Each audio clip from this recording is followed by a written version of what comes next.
In 1850, the cotton fields of Wilcox County, Alabama, stretched endlessly under a merciless sun that seemed to burn not just the earth, but the very souls of those who worked beneath it. The Blackwood Plantation stood as a monument to prosperity built on suffering, its white-columned mansion rising like a specter above the quarters where enslaved families lived in conditions that defied human dignity. It was here, among the whispered prayers and stifled sobs that echoed through the slave cabins each night, that a question would be asked. A question so simple yet so devastating that it would unravel secrets buried deeper than any grave.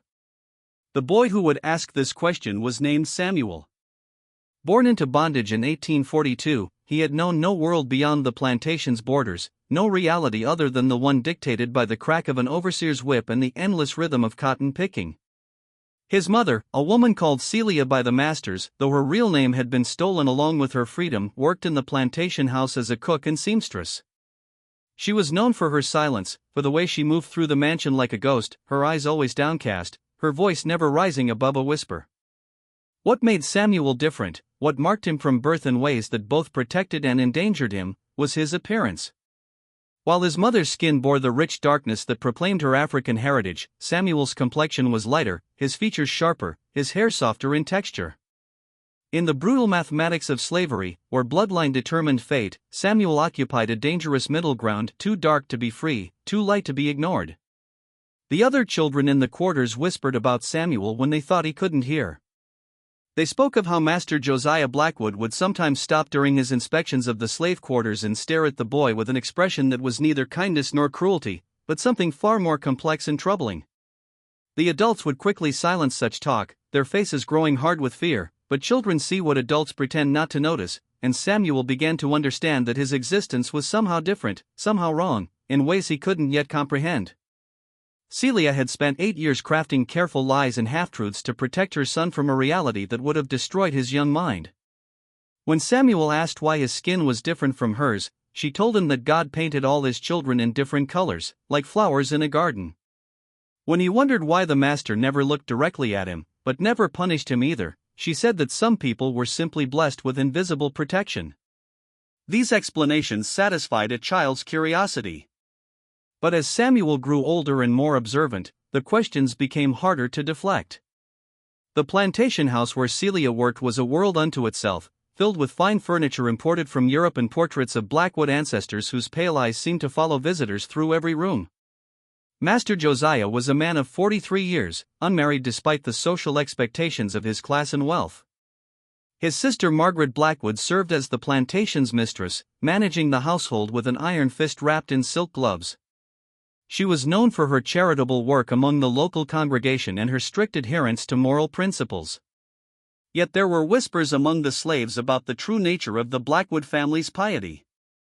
The overseer, a brutal man named Hayes who had worked plantations from Virginia to Louisiana, ruled the fields with a cruelty that was legendary, even in a time when such cruelty was commonplace. He carried a whip that he called his teacher and claimed it could educate any slave in proper behavior within 3 strokes. The slaves called him the devil's right hand, and mothers would quiet crying children by threatening that Hayes would hear them. But even Hayes, for all his power and sadistic authority, seemed to understand that certain slaves were not to be touched, and Samuel was one of them. Life on the plantation followed rhythms as old as the institution of slavery itself. Before dawn, the horn would sound, calling the field hands to another day of back-breaking labor. Children like Samuel were not yet old enough for the fields, but they had their own tasks, feeding chickens, gathering eggs, helping with the endless washing that kept the plantation running. It was during these daily routines that Samuel began to notice patterns that troubled him, coincidences that seemed too frequent to be mere chance. There was the way Master Blackwood would find excuses to visit the kitchen when Celia was working, lingering over conversations about household matters that could have been settled in moments. There was the peculiar protection that surrounded Samuel and his mother, an invisible shield that kept them from the worst punishments, even when other slaves suffered for lesser infractions. And there was something in his mother's eyes whenever the master was near, not fear, which would have been natural, but a kind of desperate sadness that suggested a wound that would never heal. The other slave children had their own observations, shared in whispered conversations when adults were out of earshot. They spoke of seeing Master Blackwood standing in the shadows of the quarters late at night, not inspecting or threatening, but simply watching. They described the way he would sometimes reach toward Samuel as if to touch his hair or face, then catch himself and pull his hand away. These were dangerous observations, the kind that could get a slave killed if overheard by the wrong ears. But children are natural detectives, and the mystery of Samuel's place in the plantation hierarchy fascinated and frightened them in equal measure. Celia's protective instincts had been honed by years of navigating the treacherous waters of plantation life. She knew that her son's resemblance to Master Blackwood was becoming more pronounced with each passing year, and she understood the implications of that resemblance in ways that Samuel could not yet grasp. The boy was a walking reminder of shameful secrets, a living testimony to the hypocrisy that plagued even the most supposedly righteous households in the antebellum South. But children, no matter how well protected, eventually asked the questions that adults most fear to answer. And in the spring of 1850, as Samuel approached his 8th birthday, and his resemblance to Master Blackwood became undeniable to anyone with eyes to see, the moment that Celia had dreaded finally arrived. To understand the magnitude of what Samuel discovered, you have to understand the world into which he was born, a world of rigid hierarchies, brutal institutions, and the complex relationships between those who held power and those who were denied it. Wilcox County, Alabama, in 1850 was a place of extraordinary wealth and extraordinary suffering. The cotton fields that stretched across the region were among the most productive in the South, generating fortunes for plantation owners and misery for the enslaved people who worked them. The county's population was roughly 2/3 enslaved, a ratio that reflected the region's complete dependence on slave labor. The Blackwood plantation was typical of the large estates that dominated the area, a self-contained world where the master's word was law, and the lives of the enslaved were subject to his whim. Slavery in the antebellum South was not merely an economic system. It was a comprehensive social order built on the fiction that some human beings were naturally inferior to others. This fiction was maintained through a combination of legal codes, social pressure, and raw violence. The laws of Alabama, like those of other slave states, defined enslaved people as property, denying them any legal rights or protections. They could not marry, own property, or testify in court. Their children were born into bondage, regardless of the circumstances of their conception. The institution of slavery was also deeply sexualized. White men routinely exploited enslaved women, and the children of these unions were born into slavery, regardless of their father's identity.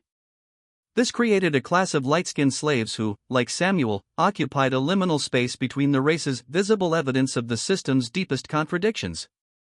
The presence of these children was a constant reminder of the moral corruption that lay at the heart of the plantation system, but it was also a reminder that the system could be sustained only through the systematic denial of its own realities. The Blackwood family's position in Wilcox County was secured by their wealth and their connections. Josiah Blackwood was a man of considerable influence, respected for his business acumen and his devotion to the community. His sister Margaret was a pillar of the local church, known for her charitable work and her unwavering commitment to social propriety. The family's reputation was built on a carefully maintained fiction of moral rectitude, a fiction that Samuel's very existence threatened to expose. Dr. Elias Weatherby, the plantation's physician, was one of the few people who understood the true nature of the situation. A man in his 60s, educated at Harvard Medical School, he had long ago ceased to be surprised by the complexities of plantation family structures. His medical practice had made him privy to secrets that could have destroyed dozens of prominent families, and his continued prosperity depended on his ability to provide solutions to problems that could not be discussed in polite society. The political climate of 1850 was also changing. The Compromise of 1850, a series of legislative measures designed to diffuse tensions between slave and free states, had temporarily reduced national conflicts over slavery. But in the South, debates about the institution's future were intensifying among educated classes who understood that external pressures were mounting. The very existence of educated slaves like Samuel was becoming a contentious issue, with some arguing that education made slaves dangerous and others insisting that it was a useful tool for improving their efficiency. It was against this backdrop of social tension and moral hypocrisy that Samuel began to question his world. The people in this story are not merely historical figures. They are individuals whose lives were shaped by the brutal institution of slavery, and whose actions continue to resonate across the centuries. Samuel was born into slavery sometime around 1842. His mother, Martha, died when he was young, and his father is not recorded in any surviving document. He was brought into the Winston household at around age 7, after his mother's death, and he was trained to read and write, a highly unusual fate for an enslaved person in the antebellum South. His exceptional aptitude for numbers was noticed early, and he was given the task of keeping the estate's financial records while still a young man. He was, in many ways, an experiment, a test of what an enslaved person could achieve with proper education and training. Celia, Samuel's mother, was a woman of extraordinary strength and resilience. Born into slavery, she had learned to navigate the treacherous waters of plantation life with skill and discretion. She worked in the plantation house as a cook and seamstress, moving through the mansion like a ghost, her eyes always downcast, her voice never rising above a whisper. She had spent 8 years crafting careful lies and half-truths to protect her son from a reality that would have destroyed his young mind. Her final words to Samuel, spoken in a whisper, carried all the love and hope and terror she felt. "Remember who you are, child. Remember that you are loved, no matter what else happens." Master Josiah Blackwood was the master of the Blackwood Plantation, a man of considerable wealth and social standing. He was also a man who saw education as a tool for control, a way to shape Samuel into a more useful tool for the estate. He commissioned Samuel's portrait as a demonstration of his own enlightened approach to slavery. But Blackwood's experiment went further than he intended, and his growing unease with Samuel's independence would have fatal consequences. His final words, according to witnesses, were an apology spoken to empty air, suggesting that conscience had finally overwhelmed the social pressures that had prevented him from claiming Samuel openly. Margaret Blackwood, Josiah's sister, served as the plantation's mistress, managing the household with an iron fist wrapped in silk gloves. She was known for her charitable work among the local congregation and her strict adherence to moral principles. Yet there were whispers among the slaves about the true nature of the Blackwood family's piety. She viewed Samuel's existence as a threat to the family's reputation and pressured her brother to send him away, a decision that haunted her for the rest of her life. Overseer Hayes was a brutal man who ruled the fields with a cruelty that was legendary, even in a time when such cruelty was commonplace. He carried a whip that he called his teacher and claimed it could educate any slave in proper behavior within 3 strokes. The slaves called him the devil's right hand, and mothers would quiet crying children by threatening that Hayes would hear them. But even Hayes, for all his power and sadistic authority, seemed to understand that certain slaves were not to be touched, and Samuel was one of them. Dr. Elias Weatherby was the plantation's physician, a man who had long ago ceased to be surprised by the complexities of plantation family structures. His medical practice had made him privy to secrets that could have destroyed dozens of prominent families, and his continued prosperity depended on his ability to provide solutions to problems that could not be discussed in polite society. He became Samuel's teacher and protector, arranging for the boy's education and ultimately his escape to New Orleans. Augustus and Prudence were 2 educated slaves in Dr. Weatherby's household who helped Samuel navigate the complex psychological terrain of being an educated slave. Augustus, a medical assistant in his 40s with scarred hands that testified to years of assisting with surgical procedures, possessed an intellect that had been carefully cultivated while remaining hidden from all but a select few. Prudence managed Dr. Weatherby's correspondence and financial records, demonstrating daily how intelligence could be wielded as a tool for advancement within the constraints of their society. Their lessons for Samuel went far beyond reading and writing to encompass the psychological skills necessary for survival in their unique position. The spring of 1850 marked the beginning of the end for Samuel's innocence. It was a Tuesday morning in May, the kind of day when the Alabama heat was just beginning to build toward the crushing intensity of summer. Samuel had been sent to gather herbs from the kitchen garden, a task that allowed him to move through areas of the plantation normally forbidden to slave children. As he worked among the neat rows of sage and thyme, he heard voices coming from the master's study, voices raised in what sounded like an argument between Master Blackwood and his sister Margaret. The window was open to catch the morning breeze, and Samuel, with the natural curiosity of childhood, found himself drawn to listen. What he heard would change his understanding of his world forever, though the full implications would take years to unfold. "The boy grows more like you every day," Margaret's voice was sharp with accusation. "People are beginning to notice. The pastor mentioned it just last Sunday, asking after your young relation.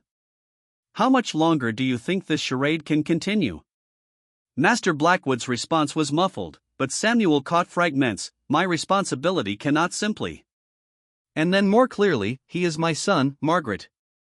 Whatever his circumstances, whatever his mother's station, he carries my blood. The words hit Samuel like a physical blow. He dropped the basket of herbs, scattering them across the garden path, and ran. He ran through the carefully maintained grounds of the plantation house, past the stables where horses worth more than human lives were groomed and fed, past the smokehouse where meat was cured for the master's table while slave children went hungry. He ran until his lungs burned and his legs gave out, collapsing finally in the shade of an old oak tree that had stood sentinel over the plantation since before the first slaves arrived. When Celia found him there hours later, his face was streaked with tears and dirt, his small body shaking with sobs he couldn't control. She knelt beside him in the red Alabama clay, her own heart breaking as she realized that the careful wall of protection she had built around her son's innocence had finally crumbled. "Mama," Samuel whispered, his voice hoarse from crying, "why does the master look like me?" The question hung in the air between them like smoke from a fire that couldn't be extinguished. Celia looked into her son's eyes that were hazel like his father's, not brown like her own, and knew that the time for protective lies had passed. The truth was about to emerge, bringing with it consequences that neither she nor Samuel could yet imagine. Over the following days and weeks, Samuel's understanding of his world was systematically dismantled and rebuilt. He learned that his resemblance to Master Blackwood was not a coincidence but a biological inheritance. He learned that his mother had been forced into a relationship with the master, a relationship that had produced him. And he learned that his very existence was a secret that could destroy the carefully constructed social order of the plantation. The months that followed Samuel's devastating discovery were marked by a profound shift in the plantation's atmosphere. The boy's newfound knowledge changed him, aging his features in a manner that had nothing to do with the passage of time and everything to do with the burden of understanding truths that no child should carry. His resemblance to Master Blackwood, always present but somehow overlooked in the willful blindness that slavery demanded, now seemed impossible to ignore. Celia had done her best to explain the inexplicable, choosing her words with the care of someone defusing a bomb. She told Samuel that sometimes powerful men took what they wanted from powerless women, that children born from such unions lived in a world between worlds, belonging fully to neither. She spoke of love where it existed and survival where love was impossible, crafting a narrative that preserved some remnant of her son's innocence while preparing him for the realities he would face. But children understand more than adults often realize, and Samuel grasped the implications of his mother's careful explanations with a clarity that terrified her. He began to see the plantation differently, noticing the way other light-skinned slaves moved through their days with a particular kind of weariness, understanding for the first time that he was not unique in carrying the bloodline of his oppressors. The revelation opened his eyes to patterns that had always been present but had previously existed beyond his comprehension. Master Blackwood himself seemed to sense that something had changed in the atmosphere of his domain. During his daily inspections of the plantation, his eyes would linger on Samuel with an expression that mixed guilt, possession, and something that might have been called affection in different circumstances. The master began leaving small gifts where the boy might find them: a carved wooden horse, a book of Bible stories, sweetmeats from the kitchen that were meant only for the master's table. These offerings were never given directly, always discovered as if by accident, maintaining the fiction that the relationship between them did not exist. Margaret Blackwood, ever watchful of her brother's behavior and acutely aware of the potential scandal that Samuel represented, began pressuring Josiah to make decisions that had been postponed too long. She spoke of selling Celia and Samuel to distant plantations, of the necessity of removing temptation and evidence from their lives.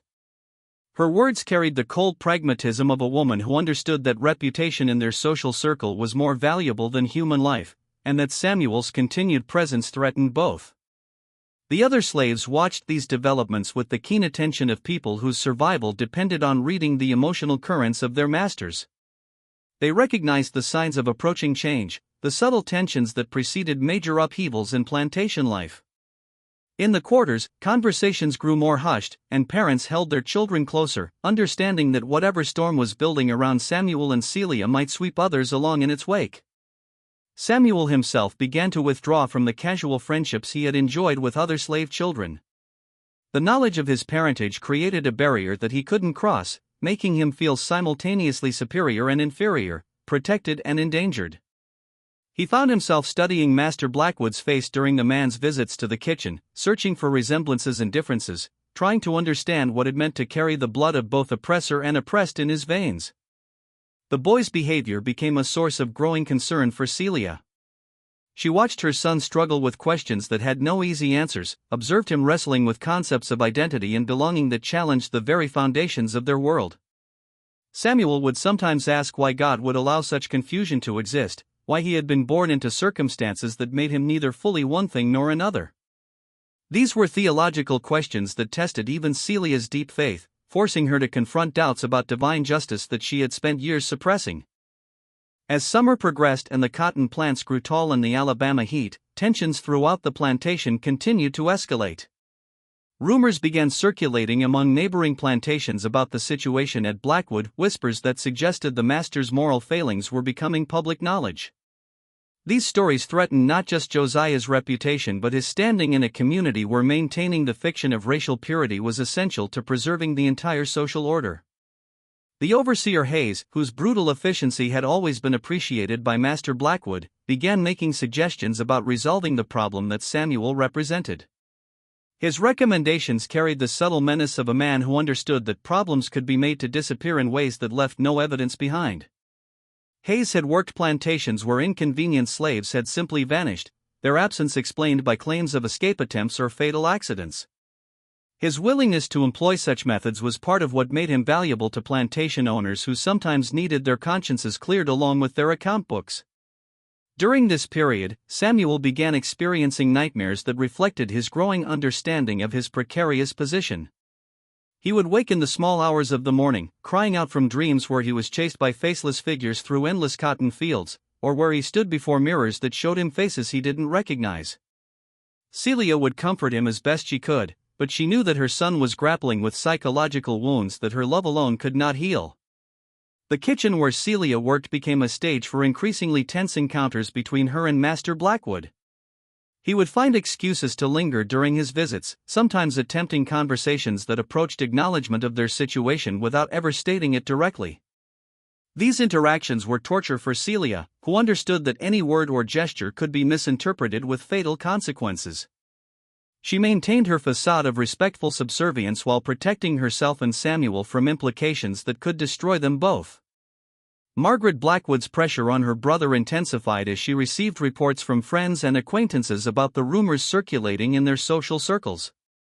She spoke of family honor and Christian duty, arguing that allowing such a situation to continue was not just socially unacceptable but morally corrupt. Her arguments carried weight because they reflected genuine concerns about the sustainability of their way of life in a society increasingly questioned by outside forces. Samuel, meanwhile, began seeking knowledge in ways that worried his mother profoundly. He would listen at doors and windows, gathering fragments of conversations that painted ever clearer pictures of his situation. He learned about other plantation children who resembled their masters, about the various fates that awaited such living evidence of slavery's moral contradictions. Some were sold away to distant locations where their parentage would not be recognized. Others simply disappeared under circumstances that were never fully explained. A rare few were educated and freed, though such outcomes were exceptional rather than typical. As autumn approached and the cotton harvest neared, decisions that had been postponed throughout the summer could no longer be delayed. The plantation's annual cycle demanded attention to practical matters, and Samuel's situation had become too prominent to ignore indefinitely. His presence in the delicate ecosystem of Blackwood Plantation would have to be addressed before the social tensions it created reached a breaking point that could destroy everything Master Blackwood had built. Rather than selling Samuel and Celia to distant plantations as his sister had urged, Josiah chose a different path, one that reflected both his genuine affection for his son and his desire to maintain some degree of control over a situation that had grown increasingly uncomfortable. He approached Dr. Elias Weatherby, the plantation's physician, with a proposal that would test the boundaries of what was socially acceptable even in their permissive society. The arrangement was elegant in its simplicity and revolutionary in its implications. Samuel would be removed from the plantation environment, but not sold away to unknown masters. Instead, he would be sent to Dr. Weatherby's household in the county seat of Camden, where he would serve as a house servant while secretly receiving the education typically reserved for white children. The fiction would be maintained that Samuel was simply another slave being trained for more sophisticated household duties. But in reality, he would be learning to read, write, and calculate in preparation for a future that remained undefined but held possibilities that no slave child could normally imagine. Celia received news of this decision with emotions so complex that she struggled to process them.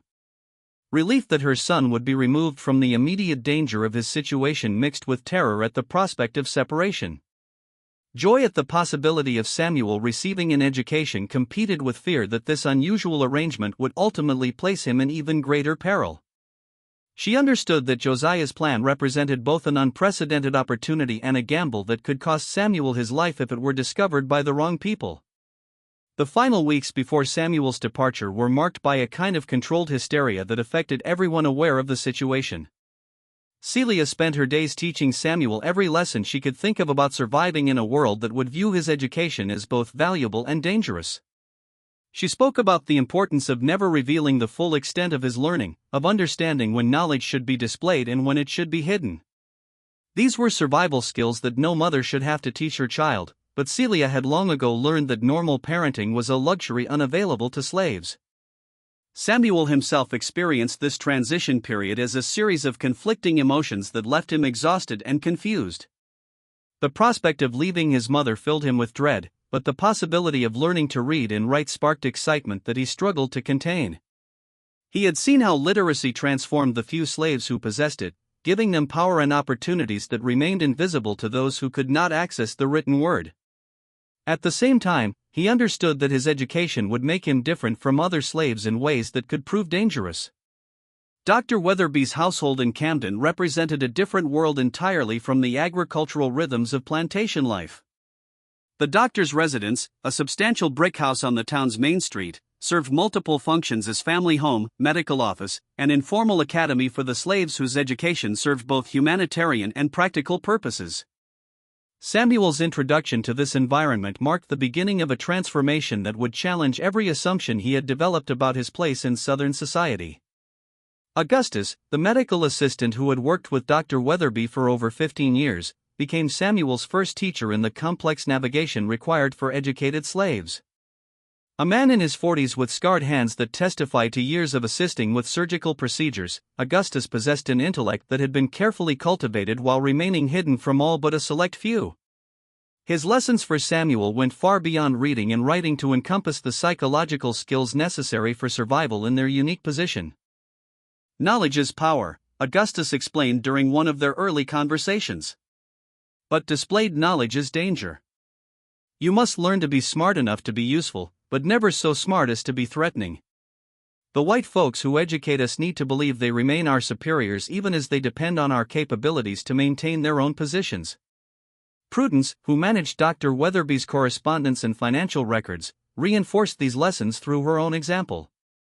A woman of perhaps 35 years with hands stained perpetually with ink and a mind capable of calculations that surpassed many educated white men, she demonstrated daily how intelligence could be wielded as a tool for advancement within the constraints of their society. Her interactions with the doctor's white patients and business associates were masterpieces of deference that concealed razor-sharp analytical abilities. Samuel's formal education began with basic literacy skills but quickly expanded to encompass subjects that few white children of his age were studying. Dr. Weatherby believed in comprehensive intellectual development and introduced his young protege to mathematics, natural philosophy, basic medical knowledge, and even rudimentary Latin. The boy's quick grasp of these subjects surprised even the doctor, who had expected intelligence but was unprepared for the depth of Samuel's curiosity and retention. The psychological adjustment to this new life proved more challenging than the intellectual demands. Samuel found himself caught between worlds in ways that created constant internal tension.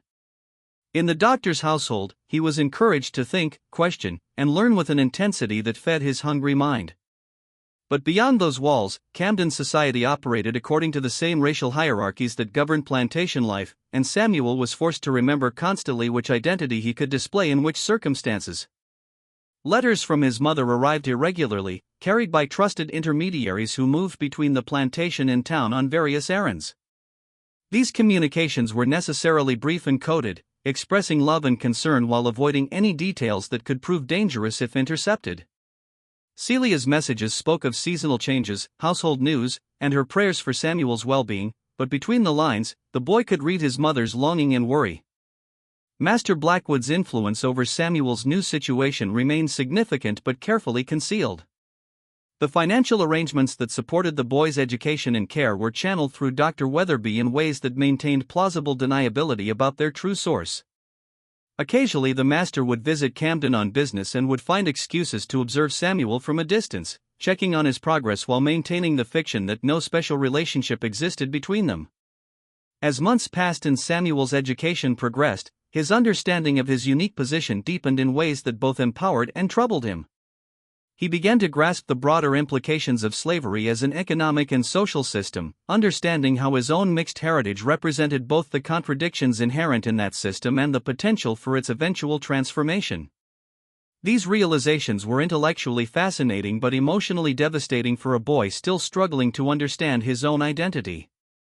The other residents of Camden gradually became aware of the unusually intelligent young slave in Dr. Weatherby's household, though none suspected the true extent of Samuel's education. He was observed reading medical texts that challenged even educated adults, assisting with procedures that required both manual skill and theoretical understanding, and demonstrating capabilities that seemed to exceed his supposed station. These observations generated conversations among the town's elite that reflected growing anxiety about the implications of educating slaves. In 1862, Samuel's story came full circle when he returned to Alabama as a free man wearing the uniform of the Union Army. He served as a scout and interpreter, using his knowledge of the region and his understanding of slavery's operations to assist in the liberation of other enslaved people. His military service represented both personal vindication and symbolic victory over the system that had once claimed to own him. The plantation where Samuel had been born was among those he helped liberate during the Civil War's final campaigns. Standing in the kitchen where his mother had worked and where he had first learned to question the contradictions around him, Samuel reflected on the journey that had taken him from enslaved child to educated freeman to Union soldier. Celia lived to see her son's triumph, though she did not survive long enough to witness the full flowering of the freedom that his questions had helped create. Her faith that education and courage could overcome even the most entrenched systems of oppression had been vindicated by events she could never have imagined when she first tried to explain to a confused boy why he resembled his oppressor. Master Blackwood died in 1864, never having publicly acknowledged his son, but having lived long enough to see the world that had shaped their impossible relationship crumble around him. His final words, according to witnesses, were an apology spoken to empty air, suggesting that conscience had finally overwhelmed the social pressures that had prevented him from claiming Samuel openly. The question, "Why does the master look like me, mother?" had exposed everything, just as the most innocent questions sometimes do. It revealed the moral contradictions that made slavery unsustainable, the human cost of systems built on racial fictions, and the power of education to transform individuals and ultimately society itself. Samuel's story became part of the larger narrative of American freedom, proof that human potential cannot be permanently suppressed by legal bondage or social prejudice. The boy who had been born into slavery but educated in secret grew into a man who helped destroy the system that had claimed to own him, demonstrating that some questions, once asked, change everything forever. The records suggest that Samuel lived until 1903, dying as a respected educator and community leader in Chicago. His final years were devoted to establishing schools for freed slaves, ensuring that other children would have access to the education that had transformed his own life. He never forgot the question that had started his journey toward freedom, and he never stopped believing in the power of knowledge to overcome even the most entrenched systems of oppression. The slave boy's question had indeed exposed everything, not through dramatic revelation, but through the gradual accumulation of courage, education, and determination that ultimately proved more powerful than the chains that had once bound him. What do you think of this story? Do you believe Samuel's journey from slavery to freedom was a triumph of the human spirit? Or does the tragedy of his early life, the loss of his innocence, and the separation from his mother, outweigh his eventual success? Leave your comment below. We read every single one, ****. If this story has moved you, if you want more forgotten chapters of American history, subscribe to the channel. Hit the notification bell. And share this video with someone who needs to understand that the past is never really past, ****. We'll see you in the next one.